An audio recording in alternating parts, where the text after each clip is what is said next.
जय अम्बे जय दुर्गा माता, जय अम्बे जय दुर्गा माता, तारी सिया दीना भक्ता, जय अम्बे जय दुर्गा माता, तारी सिया दीना भक्ता, जय अम्बे जय दुर्गा माता। जगदम्बा तू अष्टभुजा तू, जोगाई तू जीवदानी तू, जगदम्बा तू अष्टभुजा तू, जोगाई तू जीवदानी तू, तुझी सकल जगताची माता, जय अम्बे जय दुर्गा माता, तारी सिया दीना भक्ता, जय अम्बे जय दुर्गा माता, जय अम्बे जय दुर्गा माता, जय अम्बे जय दुर्गा माता। नमस्कार, मी प्रसाद जंग, जागर मराठीचा या चॅनलवरती आपणा सर्वांचं स्वागत करतो। सर्वप्रथम मी आपणा सर्वांना नवरात्रीच्या हार्दिक शुभेच्छा देऊ इच्छितो। मॅडम, आपणाला सुद्धा नवरात्रीच्या हार्दिक शुभेच्छा। नमस्कार आणि धन्यवाद। तर मंडळी, सर्वत्र नवरात्रीचं मंगलमय असं वातावरणाला सुरुवात झालेली आहे। पूजा अर्चा, गरबा, दांडिया हे सर्व प्रकार चालू झालेले आहेत। म्हणूनच जागर मराठीचा या चॅनलने आपल्यासाठी एक नवीन सेगमेंट आणलेला आहे। नारी शक्तीसाठी नवदुर्गा हा सेगमेंट आम्ही आणलेला आहे। तर ह्या नवदुर्गा या सेगमेंटच्या अंतर्गत आम्ही सामाजिक, राजकीय आणि सांस्कृतिक क्षेत्रात आणि उद्योग क्षेत्रामध्ये ज्या महिलांनी आपल्या कर्तृत्वाचा ठसा उमटवलेला आहे, अशा महिलांच्या आम्ही नवदुर्गा म्हणून मुलाखत घेणार आहोत। तर आज आम्ही आलो आहोत स्वरसाधना संगीतालयाच्या संगीत संयोजिका आणि गुरु सौ शीतल प्रशांत सुवर्णा यांची मुलाखत घेण्यासाठी।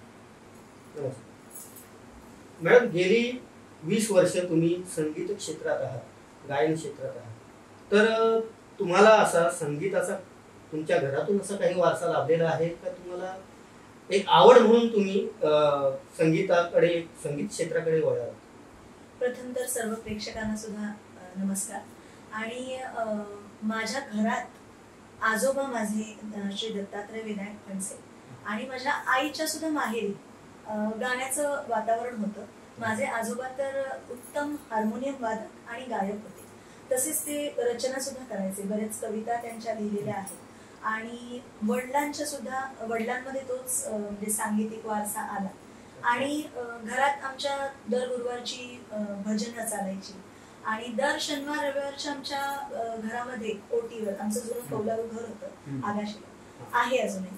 तर त्या घरामध्ये सतत कायमच दर शनिवार रविवारच्या मैफिली चालायच्या आणि बरेच मोठे मोठे कलाकार तिकडे त्यावेळेला येऊन गेलेले आहेत। आणि त्यामुळे लहानपणापासून हे सतत ऐकून ऐकून लहानपणापासूनच गाण्याची आवड होतीच आणि तिथूनच हे पुढे सगळं सुरू झालं। मग हा जो प्रवास आहे, हा प्रवास तिथून तुम्ही स्वतःचं एक संगीत विद्यालय उघडलेलं आहे आणि तुमच्याकडे खूप मुलं शिकतायत सध्या, गायन आणि संगीत शिकत आहेत। तर हा प्रवास कसा होता तुमचा? म्हणजे संगीत शिकणं आणि संगीत शिकून झाल्यानंतर तो प्रवास जो पुढे, का तुम्ही स्वतःची संस्था चालू केली, ते विद्यालय चालू केलं, तर हा प्रवास कसा होता हा आम्हाला सांगा।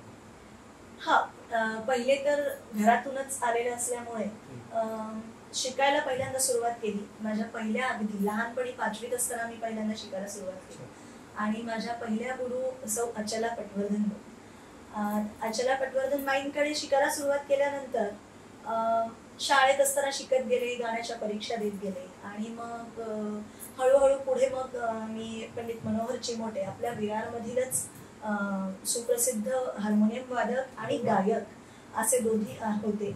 आता ते हयात नाही, पण त्यांच्याकडे मी गायन शिकायला जात होते. आणि नंतर पुढे त्यांचं देहावसान झाल्यानंतर डॉक्टर लक्ष्मीकांत सहकारी सर, की जे पंडित जितेंद्र अभिषेकी बुवा यांच्याकडे गुरुकुल पद्धतीने शिकले, तर त्यांच्याकडे मी शिक्षण घेतलं. आणि त्याच्यानंतर मग सुरुवातीलाच म्हणजे शाळेत असल्यापासूनच बाईंनी पण सांगितलं होतं की हळूहळू शिकवायला सुरुवात कर. म्हणजे एक 10वी झाल्यानंतर की शिकवायला सुरुवात केल्यानंतर आपला सुद्धा एक बेस तयार होतो आणि त्यानुसार मग तुझा पण तेवढा रियाज होतो.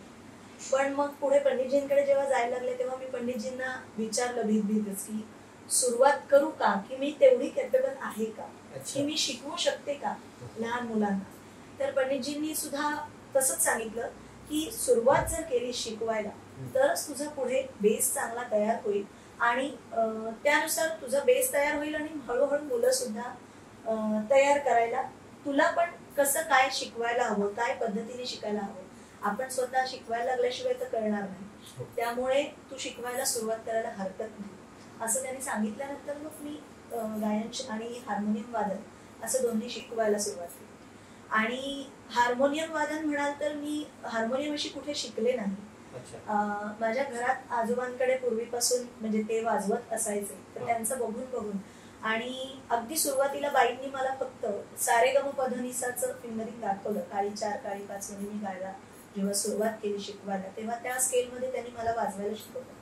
माझ्या हाताची ठेवण बघून बाई म्हणाल्या की तू आता मी तुला फक्त गाणं शिकवणार, मी जे राग शिकवीन, ज्या बंदिशी शिकवीन त्या तू मला हार्मोनियम वरती पुढच्या क्लासला येताना तयार करून आणायच्या, वाजवून दाखवायच्या. त्यामुळे मग मला स्वर शोधण्याची म्हणजे स्वर शोधण्यासाठी मी बसायचे, उत्सुकता निर्माण झाली. आणि मग तिथूनच पुढे हार्मोनियम वादनाची साथसंगत सुद्धा मी करायला लागले आणि गायन असं दोन्ही. त्यासाठी तुम्ही हार्मोनियम वादनाची परीक्षा वगैरे काही दिली का? हार्मोनियम वादनाच्या 2-3 परीक्षा दिल्या, पण परीक्षा पुढे दिल्या नाही. पण आता मी कीर्तनाला वगैरे साथसंगत करायला लागले. त्यातूनच तुम्ही कीर्तन सुद्धा करत आहात, म्हणजे हार्मोनियम वादन करत आहात, कीर्तनाला साथसंगत करते. तसंच तबला लेहरा वादन म्हणजे तबल्यासाठी तबला सोलो वादन जेव्हा असतं तेव्हा लेहरा वाजवायला लागतो. तर ते लेहरा वादनासाठी सुद्धा जाते. किंवा कथ्थक डान्सर्स असतात तर त्यांच्या सुद्धा रियाजासाठी त्यांना सुद्धा लेहरा वादनाची गरज असते, तर त्यांच्या जोडीला सुद्धा मी रियाज करण्यासाठी वगैरे जाते. म्हणजे एकंदरीत पाहता तुमचा गायनाबरोबर रियाज सुद्धा उत्तमच चाललेला आहे. रियाज कायम चालूच राहायला आणि रियाज असावाच, आणि रियाजाशिवाय काहीच नाही. पूर्ण तर नाही झालं. तुम्ही मगाशी जे म्हणालात की संगीताचं शिक्षण पूर्ण झालं आणि तुम्ही शिकवायला सुरुवात केली, तर मी असं म्हणेन अजून सुद्धा मी शिकतेच आहे. संगीत हा असा फार मोठा वटवृक्ष आहे का तो म्हणजे पार करणं म्हणजे पार होतच नाही, तो अजून वाढत जातो. त्यामुळे तुम्ही जेवढं शिकाल तेवढंच कमी आहे. खरंय. म्हणजे मोठी जे आज संगीतातले संगीत तज्ञ आहेत ते सुद्धा असं म्हणतात, ते सुद्धा असं म्हणायचे की समुद्रातला एक थेंब एवढं सुद्धा आम्हाला येत नाही. तर मग आपण न बोललेलंच बरं, सतत शिकतच राहिलं पाहिजे असं मला वाटतं. माणसाने नेहमी विद्यार्थी दशेतच असावं. अजून एक प्रश्न मॅडम तुम्हाला विचारायचा का, हे शास्त्रीय संगीताचं जे प्रशिक्षण आहे हे आपण नक्की कुठून घेतलेलं आहे? शास्त्रीय संगीताच्या परीक्षा असतात, तर अखिल भारतीय गांधर्व महाविद्यालय मंडळ ह्या संस्थेतर्फे मी शास्त्रीय संगीत विशारद झाले. आणि शिक्षण म्हणजे माझ्या गुरूंकडनं चालूच होतं. गुरुकुल पद्धतीने अगदी नाही म्हणता येणार, पण पंडितजींकडे मी जेव्हा शिकत होते तेव्हा पंडितजींनी सुद्धा सांगितलं की मी परीक्षांचं काही शिकवत नाही, मी गुरुकुल पद्धतीनेच गायन शिकवतो. आणि आपण म्हणतो ना की आपल्याला परीक्षार्थी व्हायचंय का ज्ञानार्थी, तर त्या दृष्टीने म्हणून म्हणलं की मी हे निवड केली की नाही, मला ज्ञानार्थी झाले नाहीये पण ज्ञानार्थी व्हायला त्याच रस्त्याने जायला जास्त आवडेल. तर त्यामुळे मग मी म्हटलं की ठीक आहे पंडितजी, मला त्याच ह्याने शिकायचं आहे. आणि मग नंतर आता कसं असतं की शाळेसाठी आपल्याला सर्टिफिकेशन गरजेचं असतं. म्हणजे कुठे जर काम करायचं म्हटलं, संगीत शिक्षिका म्हणून जर शाळेत, आता मी 2-3 शाळांमध्ये व्हिजिटिंग फॅकल्टी म्हणून जाते, तर त्यामुळे तिथे काम करताना त्यांना सर्टिफिकेशन लागतं की मॅडम तुम्ही आजपर्यंत टचवूड मला शाळेत कुठेही विचारलं नाहीये की माझ्या शिकवण्याच्या पद्धतीवरच त्यांनी मला घेतलेलं आहे कामावरती. पण कुठेही तुम्ही जरी कामासाठी जर गेलात तर तुम्हाला संगीत विशारद आहात का हे विचारलं. तर ते मी तिकडनं घेतलं शिक्षण. आणि सुगम संगीत विशारद सुद्धा मी केलं. आणि नाट्यसंगीताचा सुद्धा मी कोर्स केला विद्याधर गोखले प्रतिष्ठान.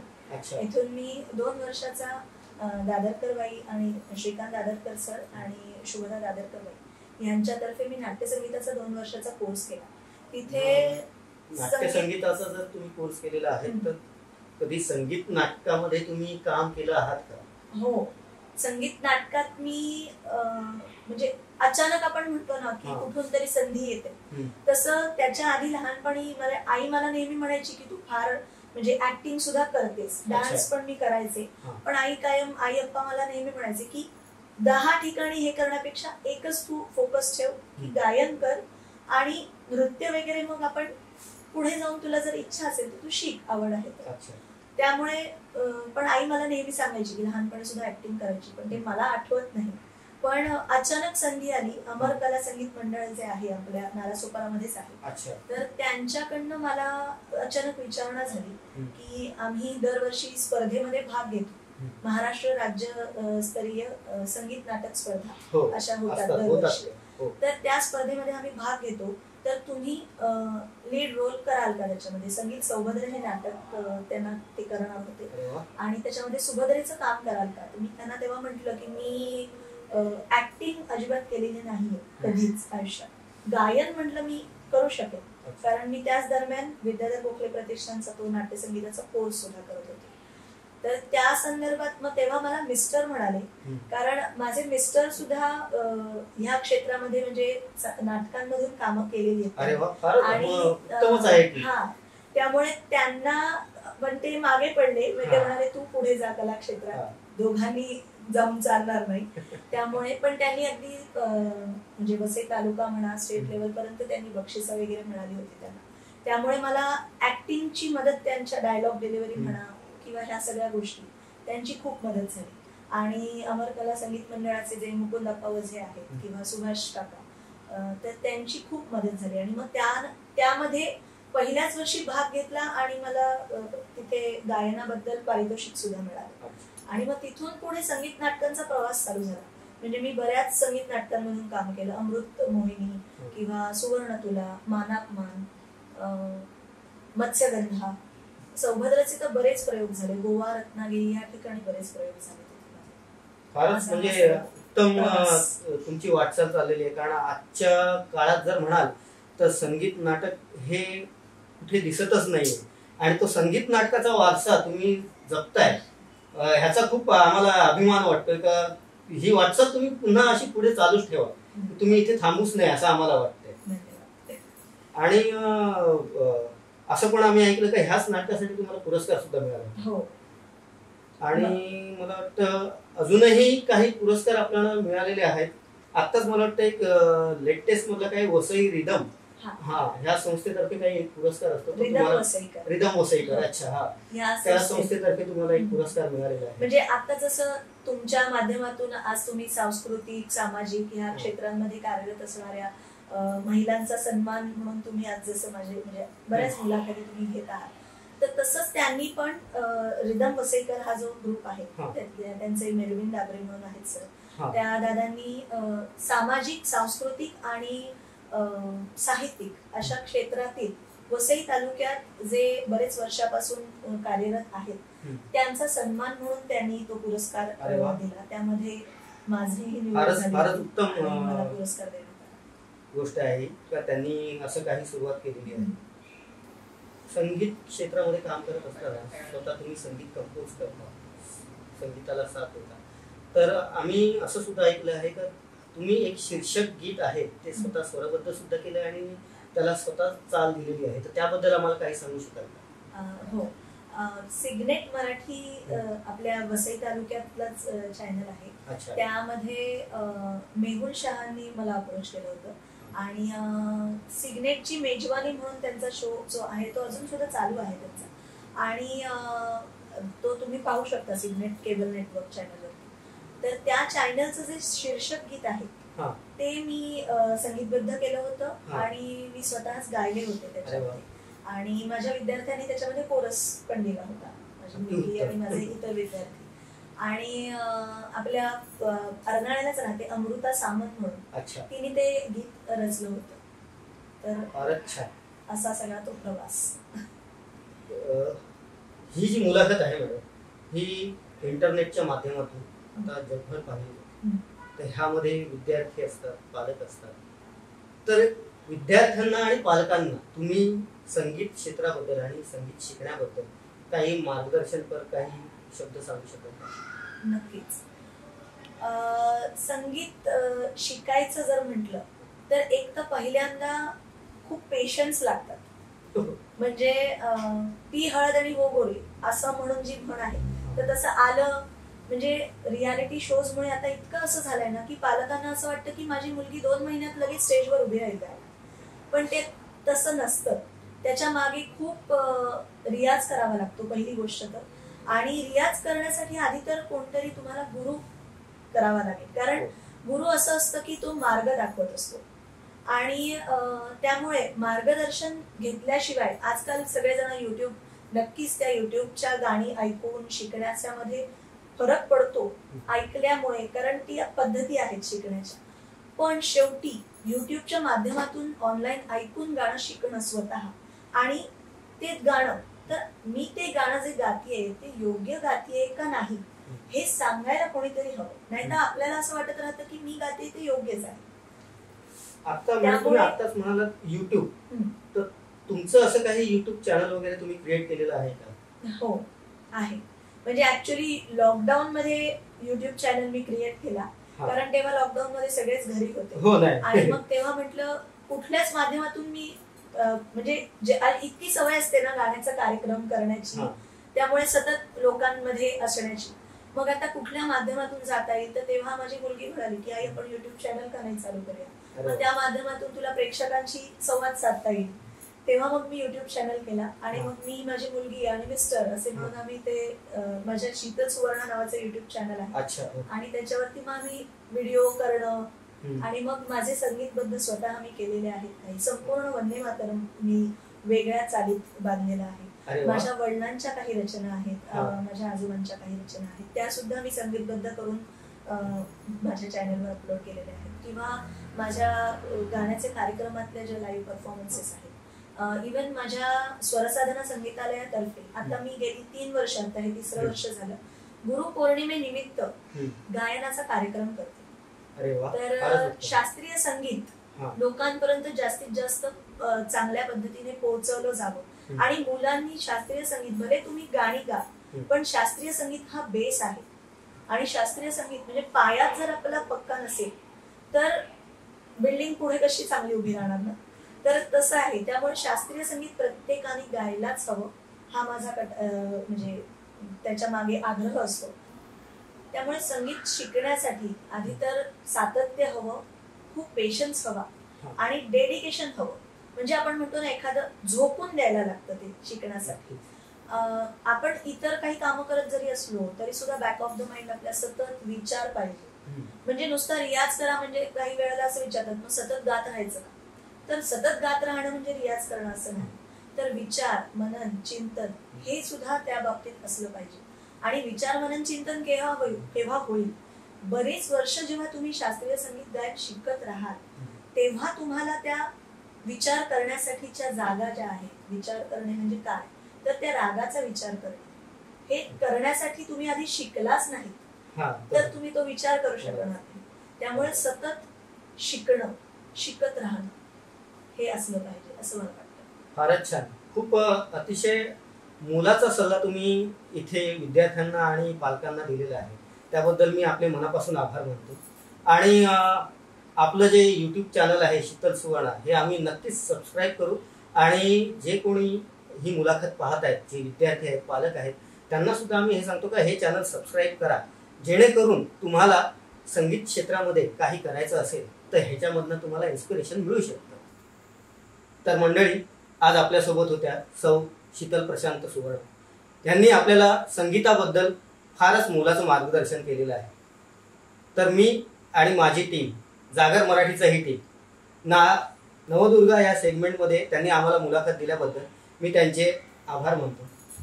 धन्यवाद. थोडंसं मी सुद्धा बोलते की आज जागर मराठी या चॅनलच्या माध्यमातून मला सुद्धा आज प्रेक्षकांसमोर येण्याची संधी दिली, त्याबद्दल संतोषजी आणि जागर मराठी तुमच्या पूर्ण टीमचे मी आभार मानते. धन्यवाद.